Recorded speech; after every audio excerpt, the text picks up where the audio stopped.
Welcome to Shrimati boutique.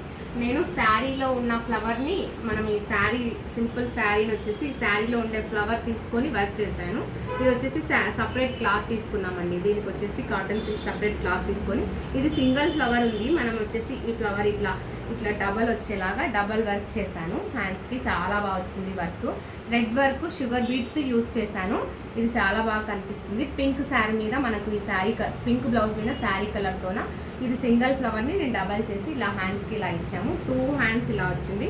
చాలా బాగా వచ్చింది. ఇది హ్యాండ్స్కి ఇలా వస్తుంది. మనకు హ్యాండ్ మొత్తం ఫ్లవర్ పెద్దగా చాలా బాగా కనిపిస్తుంది. కింద మొత్తం cut work mirror work, back side కూడా రౌండ్ నెక్ మొత్తం మిర్రర్ వర్క్ ఇచ్చాము.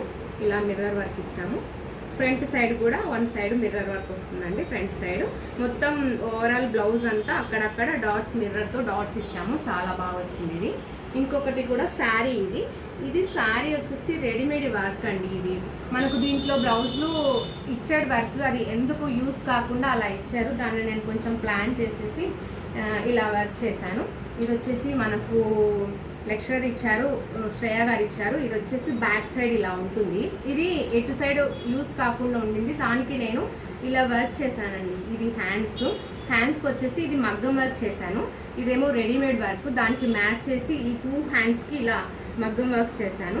ఇది ఫ్లవర్ వచ్చేసి వేస్ట్గా మనం తీసేయాల్సింది, దాన్ని నేను బ్యాక్ సైడ్ పెట్టి ఈ 2 హ్యాండ్స్కి ఇలా వర్క్ చేసి కింద కట్ వర్క్ ఇచ్చి శారీకి మ్యాచ్ అయ్యేలాగా చేశాను. ఇది బ్యాక్ సైడ్ అంతా ఇలా హై నెక్ పెట్టేసి ఇది బ్యాక్ సైడ్ వచ్చేలాగా కవర్ చేశాను. ఇది వచ్చేసి ఫ్రంట్ ప్లెయిన్ అండి. ఫ్రంట్ ప్లెయిన్ సింపుల్గా. హ్యాండ్స్ ఒకటి ఇట్లా ఇది ఒకటి మనం మగ్గం వర్క్ చేసాము హ్యాండ్స్కి. 2 హ్యాండ్స్కి ఇలా ప్లాన్ చేసుకోవచ్చు. అవి రెడీమేడ్ బ్లౌజెస్ అంతా వర్క్స్ సరిగ్గా ఇవ్వట్లేదు కదా, దాంట్లోకి మనం సింపుల్గా ఇలా ప్లాన్ చేసుకోవచ్చు. ఎలా ఉన్నాయి చెప్పండి. Thank you.